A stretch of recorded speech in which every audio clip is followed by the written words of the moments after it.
EVM विरोधात ओरड करणाऱ्यांना व्हीव्हीपॅटद्वारे चोपरा. ठाणे जिल्हाधिकारी कार्यालयात मतदारांना मतसुरक्षेचं प्रात्यक्षिक. आगामी निवडणुकांचे वेध लागल्यानं ठाणे जिल्हा निवडणूक विभागही सज्ज झालाय. यासाठी मतदार राज्याचं अमूल्य मत त्रिस्तरीय सुरक्षा कवचामध्ये सुरक्षित असल्याचं प्रात्यक्षिक ठाणे जिल्हाधिकारी कार्यालयात दाखवण्यात येतंय. ईव्हीएम मशीनमध्ये मत टाकल्यानंतर आपलं अमूल्य मत ज्या उमेदवाराला दिलं त्याची पोचपावती व्हीव्हीपॅट मशीनमधून येत असल्याचं प्रात्यक्षिक येथील कर्मचारी मतदारांना दाखवत आहेत. त्यामुळे ईव्हीएम विरोधात ओरड करणाऱ्यांना व्हीव्हीपॅटद्वारे चपराक बसली आहे. प्रत्येक निवडणुकीत वापरण्यात येणाऱ्या ईव्हीएम मशीनबाबत काही जणांकडून शंका व्यक्त करण्यात येत असतात. मध्यंतरी काही राजकीय पक्षांकडून ईव्हीएम मशीनऐवजी मतदान पत्रिकेचा वापर करण्याची मागणी निवडणूक आयोगाकडे केली होती. त्यावर उपाय म्हणून निवडणूक आयोगानं याबाबत मतदारांमध्ये जागृती करण्याचं काम सुरू केले. त्यानुसार ठाणे जिल्हाधिकारी कार्यालयात ईव्हीएम आणि व्हीव्हीपॅट मशीनवर मतदानाचं प्रात्यक्षिक करून दाखवण्यात येत असून यात मतदारानं मतदान केल्यानंतर ते कुणाला दिलं हेही दिसून येतंय. व्हीव्हीपॅट मशीनमधून येणाऱ्या पोचपावतीमध्ये मतदारानं दिलेल्या मताचा पुरावाही पाहण्याची व्यवस्था करण्यात आल्यानं मतदान प्रक्रियेत पारदर्शकता पाहावयास मिळत आहे.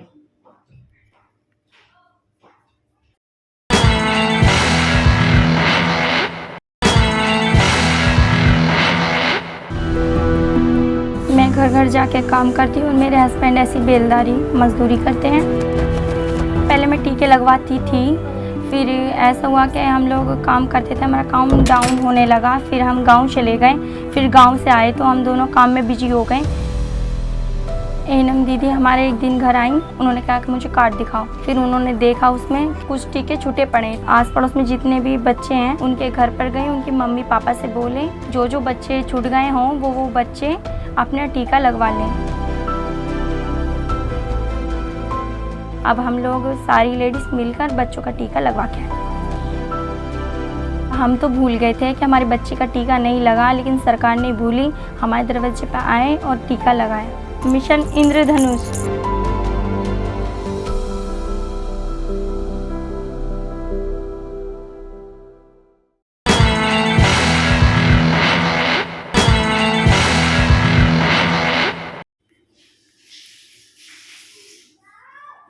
बेकायदेशीररित्या रस्त्यांवर उभ्या असलेल्या 1122 वाहनांवर ठाणे वाहतूक शाखेकडून कारवाई. शहरातील सेवा रस्त्यांवर बेकायदा उभ्या असलेल्या वाहनांवर वाहतूक पोलिसांकडून कारवाई करण्यात येत आहे. गेल्या 6 दिवसात विविध भागातील अशा प्रकारच्या 1122 वाहनांवर कारवाई करण्यात आली असल्याची माहिती समोर आली आहे.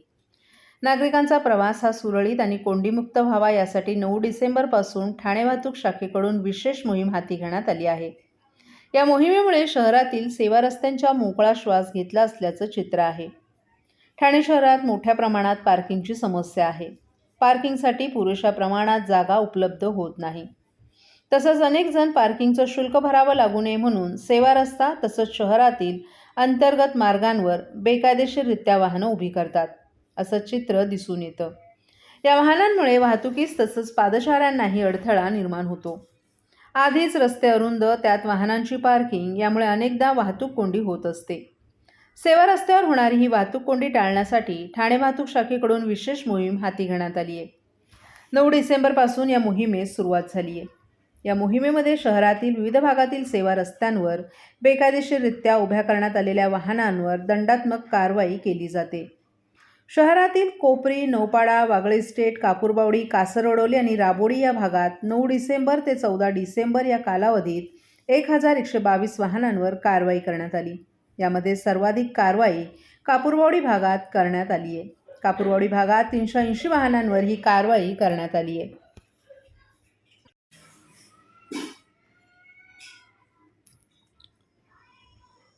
डायगर घनकचरा प्रकल्पाविरोधात ग्रामस्थ आक्रमक, प्रकल्प रद्द करण्याची मागणी. ठाणे महानगरपालिकेनं डायगर भागात उभारलेल्या घनकचरा प्रकल्पाविरोधात ग्रामस्थ पुन्हा एकदा एकवटलेत. या ग्रामस्थांनी काल प्रकल्पस्थळी धरणं आंदोलन करत प्रकल्प रद्द करण्याची मागणी केली. ठाणे शहराबाहेरील म्हणजेच भंडारली कचरा प्रकल्पाला स्थानिकांनी विरोध केला. यानंतर तात्पुरत्या स्वरूपात उभारलेला हा प्रकल्प बंद करत पालिकेनं डायघर भागात घनकचरा प्रकल्प सुरू केलाय. या ठिकाणी कचऱ्यापासून वीज निर्मिती केली जाणार आहे. या प्रकल्पाला ग्रामस्थांनी विरोध केला होता. दरम्यान ग्रामस्थांना प्रकल्पाचं प्रात्यक्षिक दाखवून प्रकल्पाचं काम सुरू केल्याचा दावा पालिकेनं केला होता. परंतु पालिकेकडून प्रात्यक्षिक दाखवण्यात आलं नसल्याचा दावा करत ग्रामस्थांनी प्रकल्पास विरोध दर्शवलाय. हा घनकचरा प्रकल्प रद्द व्हावा या मागणीसाठी ग्रामस्थांनी प्रकल्पस्थळी 1 दिवसीय धरणं आंदोलन केलं. डायघर पंचक्रोशी संघर्ष समितीच्या माध्यमातून हे आंदोलन करण्यात आलं. यामध्ये माजी नगरसेवक हिरा पाटील, माजी नगरसेवक संतोष केणे, महेश पाटील, संतोष पाटील, रवी पाटील आणि योगेश पाटील यांच्यासह अनेक ग्रामस्थ या आंदोलनात सहभागी झाले होते. डायघर कचरा प्रकल्पामुळे नागरिकांना कशाप्रकारे दुर्गंधीला सामोरं जावं लागतं ही बाब माजी नगरसेवक हिरा पाटील यांनी यावेळी निदर्शनास आणून दिली. तसंच जनहित याचिका दाखल करण्यासाठी त्यांनी वकिलांना घेऊन या जागेची पाहणीही केली आहे.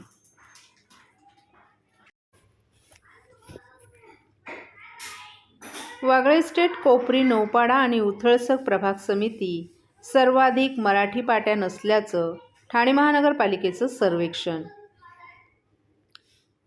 सर्वोच्च न्यायालयाच्या आदेशानंतर ठाणे शहरातील दुकानांच्या पाट्या मराठीत आहेत की नाही याचं सर्वेक्षण महापालिका प्रशासनानं सुरू केले. गेल्या 6 दिवसात पालिकेच्या पथकाला 1247 दुकानांच्या पाट्या मराठी नसल्याचं आढळून आलं असून यामध्ये सर्वाधिक दुकानं वागळे इस्टेट, कोपरी, नौपाडा आणि उथळसर प्रभाग समिती क्षेत्रातील आहेत. या दुकानांना पालिकेनं नोटिसा बजावल्यात. ही कारवाई यापुढेही सुरूच राहणार असल्याचं दुकानांच्या संख्येत वाढ होणार असण्याची शक्यता आहे. दुकानं आणि विविध आस्थापनांचे नामफलक मराठीत ठळक अक्षरात लावण्याचे आदेश सर्वोच्च न्यायालयानं दिले आहेत. याबाबत उद्योग, ऊर्जा व कामगार विभागाकडून प्रसिद्ध झालेल्या अधिसूचनेनुसार महापालिका, नगरपंचायत आणि नगर परिषदेला कारवाई अधिकार प्रदान करण्यात आले आहेत. त्यानुसार ठाणे महापालिका आयुक्त अभिजित बांगर यांनी मराठी पाट्या नसलेली दुकानं आणि विविध आस्थापनांना नोटिसा बजावण्याची कारवाई सुरू केली आहे. या कारवाईसाठी त्यांनी शहरातील 9 प्रभाग समितीच्या सहाय्यक आयुक्तांवर जबाबदारी निश्चित केली असून सहाय्यक आयुक्तांनी पथकं तयार करून शहरात दुकानांचं सर्वेक्षण सुरू केले. यामध्ये दुकानं आणि आस्थापनांच्या पाट्या मराठीत आहेत की नाही याची खातरजमा करण्यात येत आहे. प्रत्येक आस्थापनेच्या नामफलकावरील अक्षर मराठी भाषेत आहे का? मराठी भाषेतील अक्षरांचा टंक हा इतर कोणत्याही भाषेतील अक्षरांच्या टंक आकारापेक्षा लहान आहे का? याची तपासणी पथकाकडून केली जाते.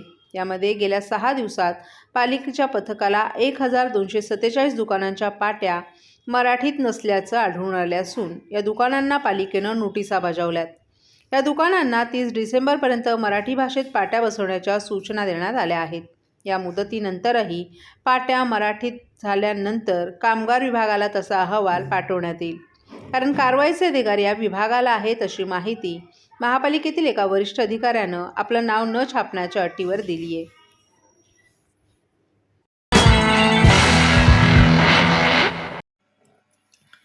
ठाणे महानगरपालिका क्षेत्रातील जे करदाते मालमत्ता कर चालू वर्षाच्या मागणीसह एकत्रित महापालिकेकडे जमा करतील अशा करदात्यांना त्यांच्या थकीत मालमत्ता करावर कराधान नियम 41(1) अन्वये आकारण्यात येणारी शास्ती माफ करण्याचा धोरणात्मक निर्णय घेण्यात आलाय. या अनुषंगानं आकारण्यात आलेल्या शास्तीमध्ये पूर्णतः सूट देण्याचा निर्णय महापालिका आयुक्त अभिजित बांगर यांनी घेतला आहे.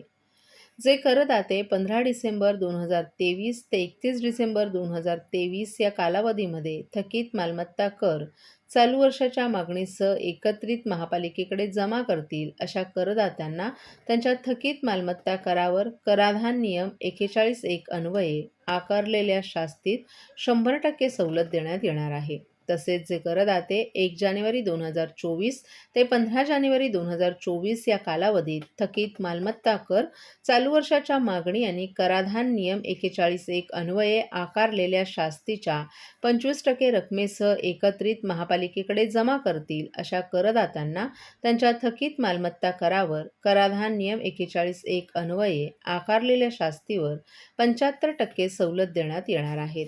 तसंच जे करदाते 16 जानेवारी 2024 ते 31 जानेवारी 2024 या कालावधीत थकीत मालमत्ता कर, चालू वर्षाच्या मागणी आणि कराधान नियम 41(1) अन्वये आकारलेल्या शास्तीच्या 50% रकमेसह एकत्रित महापालिकेकडे जमा करतील, अशा करदात्यांना त्यांच्या थकीत मालमत्ता करावर कराधान नियम 41(1) अन्वये आकारलेल्या शास्तीत 50% सवलत देण्यात येणार आहे. या धोरणात्मक निर्णयापूर्वी ज्या करदात्यांनी त्यांचा मालमत्ता कर महापालिकेकडे जमा केला असेल अशा करदात्यांना ही योजना लागू असणार नाही.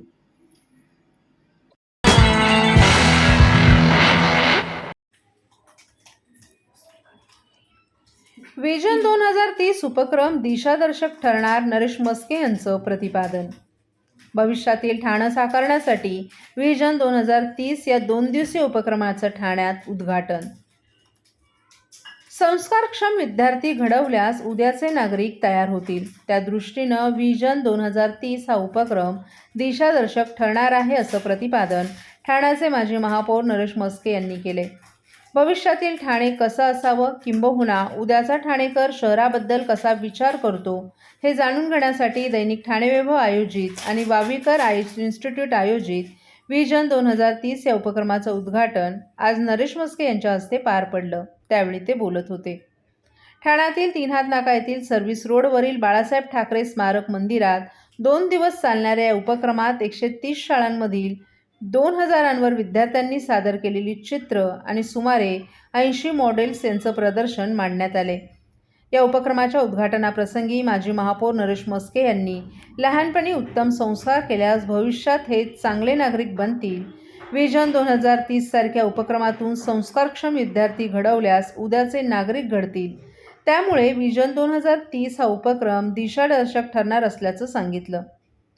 पहिल्याच दिवशी शहर विकास, पर्यावरण, वाहतूक, कायदा सुव्यवस्था आणि नियोजन आदी विषयांवरील वास्तुविशारद उल्हास प्रधान तसंच 10 न्यायमूर्ती आणि विविध तज्ज्ञांनी मार्गदर्शन केलं. यावेळी विद्यार्थ्यांशी हितगुज करून त्यांच्या अपेक्षा आणि सूचना देखील मान्यवरांनी समजून घेतल्या. वावीकर आय इन्स्टिट्यूटचे डॉक्टर चंद्रशेखर वावीकर आणि ठाणे वैभवचे संपादक मिलिंद बल्लाळ तसंच व्यवस्थापकीय संपादक निखिल बल्लाळ यांच्या संकल्पनेतून राबवलेल्या या उपक्रमाला उदंड प्रतिसाद लाभला.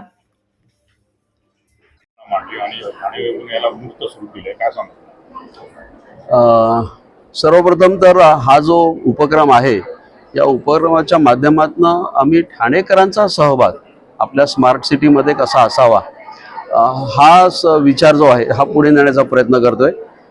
ठाणे शहरात सकारात्मकता आहे आणि त्याचं कुठेतरी प्रतिबिंब या सगळ्या प्रदर्शनात आपल्याला उमटलेलं दिसतंय.